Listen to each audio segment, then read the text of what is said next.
start off by telling you a bit about the British Heartless campaign. I know that quite a few of you know about it, but I'm going to tell you anyway. Me and Anton started the British Heartless.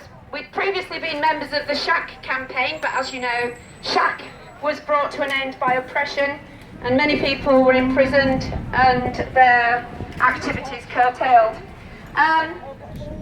This caused massive amount of people to leave the campaign, and indeed animal rights as a whole, and there was a general malaise in the movement. People weren't active, and the number of people being proactive just disappeared. We saw around about the same time the Victims of Charity booklet produced by Animal Aid, and it had lots of information on research carried out by high street charities such as the BHF and Cancer Research UK. We learned that those charities were giving out grants worth millions and millions of pounds to scientists who were experimenting on animals. We also realised that the BHF shops were in virtually every town in England. There are about 720 shops. We also knew that about 80% of the people who were asked whether they supported animal experiments said they wouldn't fund charities or give donations to charities that funded experiments. We also realised that there wasn't much of a grassroots organisation or led organisations, and the large anti-vivisection organisations didn't have a dialogue with us. They weren't sharing information with us, they didn't do any outreach themselves, and so there was nothing on the high street telling the public what the charities were doing with the money.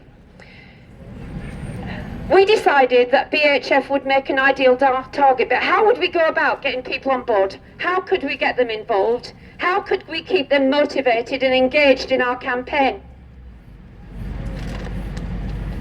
Sorry. Well, anybody who was here 2 years ago will know that we started our campaign exactly 2 years ago, and we produced our first ever British Heartless leaflet.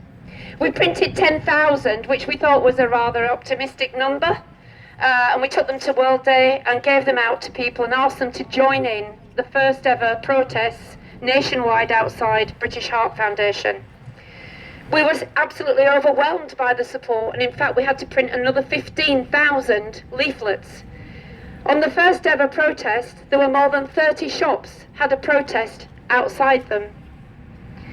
We started a Facebook page, and we have to continuously update that, and I can tell you it's quite hard work. We offered to send anybody who was interested in our campaign flyers, packs, flyers, stickers, posters, to get their event off the ground. We tweeted alerts about the campaign, and we produced a new flyer every 6 weeks, around about every 6 weeks, to coincide with a day of action. Every flyer featured a different experiment, as well as pictures of British Heart Foundation scientists who performed the experiments, as well as the university where they worked, and indeed we've done one for Manchester University.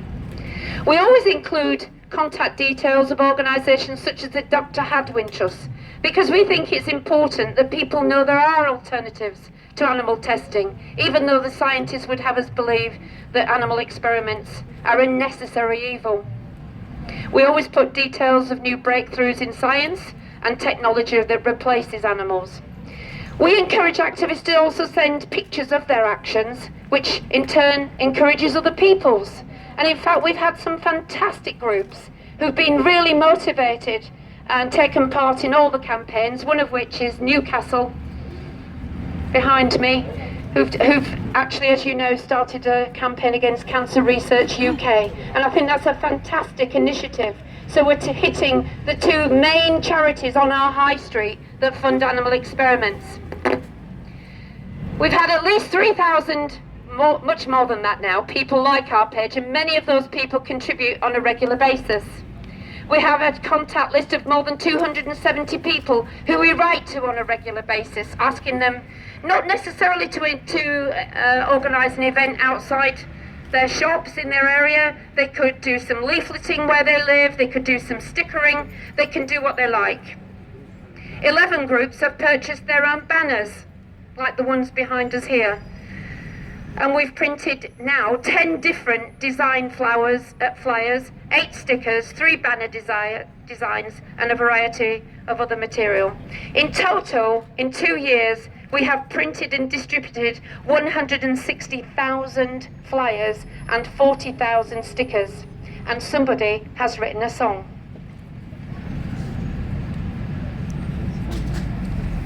So,